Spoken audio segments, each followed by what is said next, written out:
अस्सलाम वालेकुम दोस्तों, इस खातून ने अनिरुद्ध आचार्य से सवाल किया कि आप कहते हैं कि राधा का हमारे भगवान कृष्ण से शादी हुई थी, विवाह हुआ था, मगर लोग कहते हैं कि आप गलत बोल रहे हैं। और उनका ये भी कहना था कि मैं एक पंडित की कथा सुनती हूँ, वो कहते हैं कि राधा की शादी हमारे कृष्ण भगवान से नहीं हुई। किताबों में लिखा है कि कृष्ण भगवान की शादी रुक्मिणी से हुई थी और उसके बाद उसने 16,108 शादियां की, उनमें राधा का नाम नहीं है। तो अनिरुद्ध आचार्य ने इस खातून को क्या जवाब दिया, आइए सुनते हैं। और इसके बाद डॉक्टर जाकिर नाइक से भी ऐसा ही एक सवाल किया गया, वो भी सुनते हैं।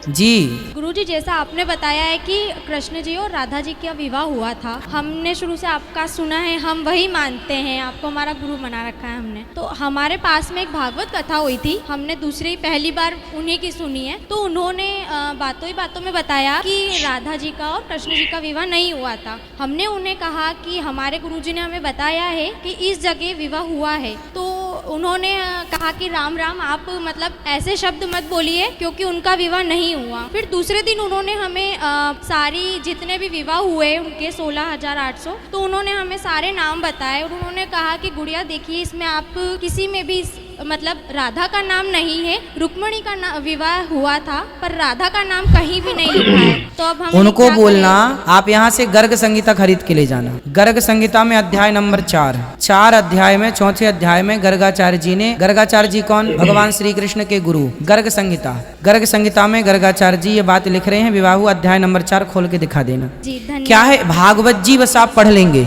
अन्य ग्रंथ नहीं पढ़ेंगे तो नॉलेज नहीं होगा। एक ग्रंथ को पढ़ने के लिए सैकड़ों ग्रंथ पढ़ने पड़ते हैं, सैकड़ों चीजें देखनी पड़ती हैं। तुलसीदास जी की रामचरितमानस को पढ़ने के लिए उनके और 12 ग्रंथ और पढ़ने पड़ेंगे, तब रामचरितमानस समझ में आएगी। रामचरितमानस को समझने के लिए वाल्मीकि रामायण पढ़नी पड़ेगी। कुछ चीजें, कुछ प्रश्नों का उत्तर वहां है तो कुछ प्रश्नों का उत्तर यहाँ है। तो एक ग्रंथ पढ़ के सर्वज्ञाता नहीं हो सकता व्यक्ति, सारे ग्रंथ पढ़ने पड़ेंगे, सारी चीजें पढ़नी पड़ेंगी। का कहना ये है कि जैसे वंशीवट जो आपने बताया है, भांडीरवत, वहाँ पे का विवाह हुआ था, वो कहते हैं कि वहाँ उनका विवाह नहीं हुआ था, वहाँ पे वो गाय चराने जाते थे तो वहाँ कोई बात नहीं बेटा, देखो हमें अपनी बातों पर विश्वास नहीं करना चाहिए, हमें शास्त्र प्रमाण मानना चाहिए। जो हमारे शास्त्र कहते हैं ना, वो सर्व सत्य है। आप गर्गाचार्य गर्ग संहिता लेके जाना, 100 रुपए में मिल जाएगी, 100-125 की, और कम की ही बल्कि। और उसमें 4थे अध्याय पे देख लेना, स्पष्ट लिखा है श्लोक के साथ। उनको दिखाना, कभी फोटो भेज देना, उनको देख लीजिए आप। सबसे पहले माननीय रोशनलाल जी से एक सवाल करना चाहता हूँ। स्वामी दयानंद सरस्वती ने जो अपनी जीवनी में लिखे 7 प्रकाश में, उसमें श्री कृष्ण जी को योगी राज श्री कृष्ण का है, जबकि कि उनकी कोई बीवियां नहीं थी, एक के अलावा उनका नाम था रुक्मिणी, और उनसे ही बच्चा पैदा हुआ था पदुम। इन्होंने एक इल्जाम लगाया आर्य जाति पे कि श्री कृष्ण जी की 11,000 पत्नियां थी। कृपा आप समाधान करें और इसका जवाब आप पूर्ण लें इनसे कि इन्होंने जो इल्जाम लगाया है क्या वो सही है या गलत है। जवाब के लिए इंशाल्लाह मैं हाजिर हूँ। इधर सवाल मुझसे पूछा जाएगा इंशाल्लाह। शंकराचार्य अगर चाहते मैं जवाब के बाद इजाफा करना चाहते मैं उन्हें दे दूंगा इंशाल्लाह। मैं भी तालिब इल्म हूँ अल्हम्दुलिल्लाह, सिर्फ कुरान का नहीं, वेद का भी, महाभारत, रामायण। इंशाल्लाह पहले आपका सवाल दूंगा इंशाल्लाह, बाकी जो शंकराचार्य ने कहा उसका भी जवाब दूंगा। भाई साहब ने कहा कि जो मैंने इल्जाम लगाया कृष्ण के 16,000 से ज्यादा बीवी थी, वो इल्जाम ने वो आपके महाभारत में लिखा हुआ है। और कृष्ण की एक बीवी ने 8 बीवियां थे, 8 बीवियां थे, उसमें से रुक्मिणी थी, 8 बीवियां थी। उसके बाद 16,100 जब जंग के हालत के अंदर उनने 16,100 से शादी की। ये लिखा है महाभारत के अंदर अनुशासन पर्व में। मैं आपको हवाला दे रहा हूँ। किसी भी धर्म में, किसी भी मजहब में जब आप तकरीर करते हैं, जवाब देते, उसका हवाला होना चाहिए किताब से। मैं कहता हूं या कोई स्वामी कहते हैं, शंकराचार्य कहते हैं, उसकी वैल्यू 0 है। मैं कुछ कहता हूं इस्लाम में, उसकी वैल्यू 0 है। मैं हवाला दूंगा कुरान और सही हदीस का। तो मेरे तकरीर में जितनी भी मैंने बात इस्लाम के मुतालिक की, उसका हवाला दी चैप्टर नंबर सूरह माइदा चैप्टर नंबर 5 वर्स नंबर 1, या सही बुखारी वॉल्यूम नंबर 4 हदीस 46। तो ये जो हवाला मैं दे रहा हूँ, ये महाभारत में लिखा हुआ है अनुशासन पर्व में कि श्री कृष्ण ने 16,100 एक साथ में, 8 पहले थे, तो वो 8 को जुड़ के कुल मिला के होते हैं 16,108। तो 16,100 साथ में उन्होंने की। वो जंग के हालत में जब कई लोग मारे गए, तो उस हालत में, तो ये इल्जाम नहीं, हकीकत है। अगर आप समझते ये गलत है तो आपको महाभारत में नहीं मानना चाहिए। और जो लोग ने अभी तकरीर किया, मेरी तकरीर के बाद माशाअल्लाह जब शंकराचार्य ने कहा और शुरू किया, उन्होंने पूरी तकरीर में एक अरबी की आयत की तिलावत की, आयत या अरबी बोले कलमे की तलावत की, और एक संस्कृत की तलावत की। और कई लोग ने जब उन्हें कहा ला इलाहा इल्लल्लाह मुहम्मद रसूलुल्लाह, जब उन्हें कहा कलमे शहादत ला इलाहा इल्लल्लाह मोहम्मद रसूलुल्लाह। बहुत लोग ने ये समझा होगा कि जो कह रहे हैं शंकराचार्य वो मुसलमानों को बहलाने के लिए कह रहे होंगे। उनकी क्या नियत थी अल्लाह वाला, मैं नहीं जानता, मैं उनकी नियत के ऊपर शक नहीं कर सकता। लेकिन क्योंकि मैं तालिब इल्म हूँ इस्लाम और दिगर मज़ाहिब का, मेरे दिमाग में फौरन जो वो कह रहे थे कि ये एक कलमा वेद का निचोड़ है, पुराना का निचोड़ है, जो वो कह रहे थे, फौरन मेरे दिमाग में वो श्लोका याद आने लगे। और शंकराचार्य बिल्कुल सही कह रहे थे। उनकी नीयत क्या थी अल्लाह आलम, लेकिन वो बिल्कुल सही कह रहे थे कि अगर आप हिंदू मजहब की किताब पढ़ेंगे, उन्हें सही कहा कि हिंदू मजहब, ये नाम जो हिंदू है ये ब्रिटिशर्स ने दिया है, अंग्रेजों ने दिया। ये हिंदू लफ्ज जो है अंग्रेजों ने दिया है, सही नाम होना चाहिए वेदांतिस या सनातन धर्म। ये हिंदू जो नाम है ये हिंदुइज्म अंग्रेजों ने दिया। हिंदू नाम सबसे पहले पर्शियन लोग ने जब आए थे हिमालय के जरिए, और जो अरब लोग आए थे हिंदुस्तान में, उन्होंने नाम हिंदू दिया। और आप इंसाइक्लोपीडिया ब्रिटानिका में पढ़ेंगे वॉल्यूम नंबर 20 रेफरेंस नंबर 581, उसमें कहा गया है कि Hinduism is a group of beliefs for people living in India. तो हिंदुइज्म जो लफ्ज है ये अंग्रेजों ने दिया है, सही लफ्ज होना चाहिए सनातन धर्म। और बिल्कुल सही है कि सबसे ऊंची किताब हिंदुइज्म में वेद और उपनिषद पुराना।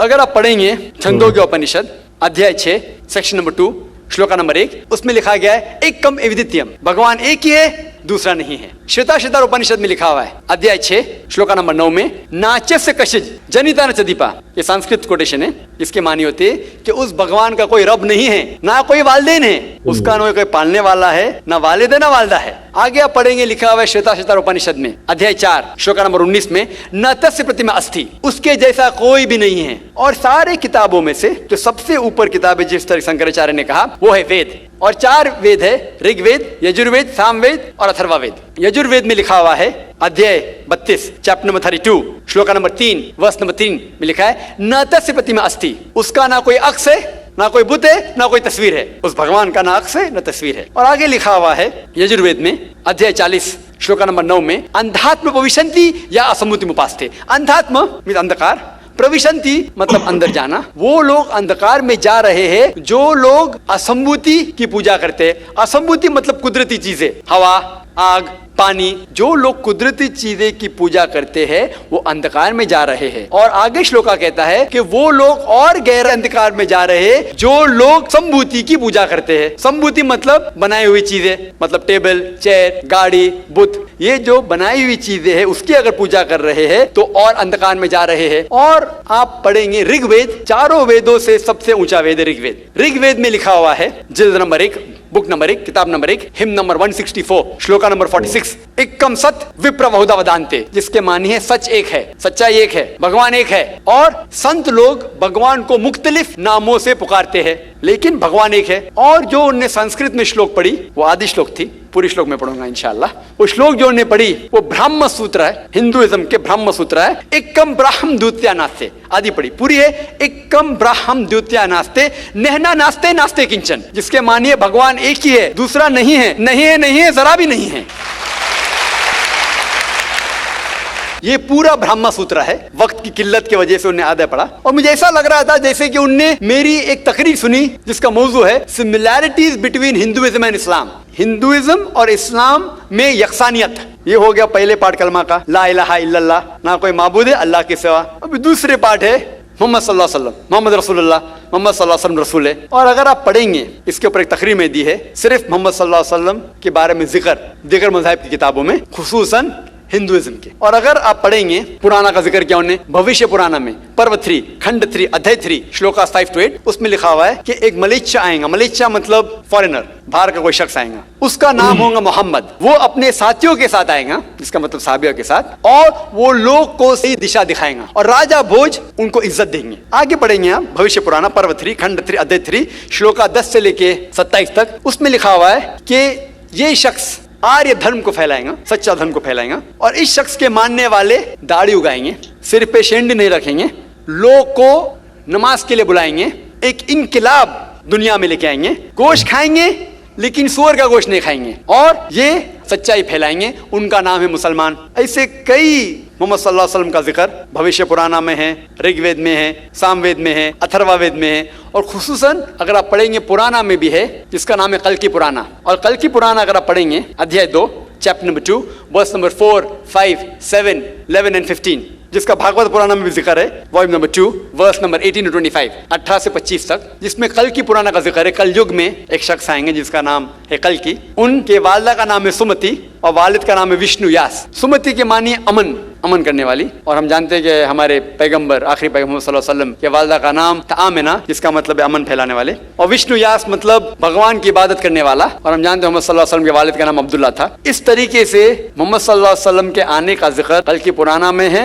और भागवत पुराना में भी है। तो इस बुनियाद पर ये पूरी तकरीर कर सकता हूँ मैं 2 घंटे के लिए, 4 घंटे के लिए, सिर्फ मोहम्मद सल्लल्लाहु अलैहि वसल्लम का जिक्र हिंदू मज़ाहिब की किताबों में। अभी वक्त नहीं है, लेकिन ये दोनों जोड़ के जो शंकराचार्य ने बिल्कुल सही कहा, ला इलाहा इल्लल्लाह मोहम्मद रसूलुल्लाह के निचोड़े का ना कोई माबूद है अल्लाह के सिवा, और मोहम्मद सल्लल्लाहु अलैहि वसल्लम के पैगंबर है। लेकिन आखिरी में हमारे मोहतरम शुएब साहब ने कहा कि अल्लाह उन्हें हिदायत दे, और मैं भी अल्लाह ताला से दरखास्त करता हूँ कि अल्लाह उन्हें हिदायत दे, ना ही सर कटाने की इस्लाम के लिए, इस्लाम के ऊपर अमल करने के। हो सकता है कि काफी चीज पर अमल करते होंगे, लेकिन मुकम्मल जिस तरीके से कहा गया है उनके वेद के अंदर कल की पुराना में, एक शख्स आएंगे जो आपको सीधी रास्ता दिखाएंगे। वो जिक्र है कल की के बारे में, जो जिक्र है मोहम्मद सल्लल्लाहु अलैहि वसल्लम के बारे में, और उन्हें इस्लाम की किताबें पढ़ी अल्हम्दुलिल्लाह सुम्मा अल्हम्दुलिल्लाह। और इंशाअल्लाह मैं भी दुआ करता हूँ कि अल्लाह ताला शंकराचार्य को हिदायत दे। तो जो भी सवाल का जवाब है अल्हम्दुलिल्लाह किताबों के हवाले से होना चाहिए, वो सही जवाब है।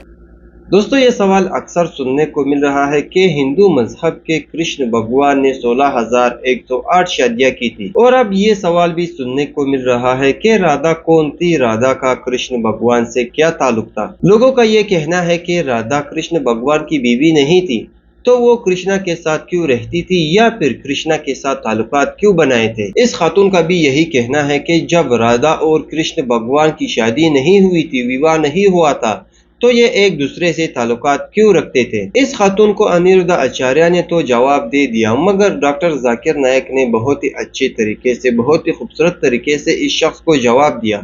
यकीनन आपने सुना होगा। तो दोस्तों, ये थी हमारी आज की वीडियो। अच्छी लगी हो तो लाइक करें और हमारे चैनल को सब्सक्राइब करें। वीडियो देखने का बहुत शुक्रिया। मिलते हैं नेक्स्ट वीडियो में, तब तक के लिए अल्लाह हाफिज।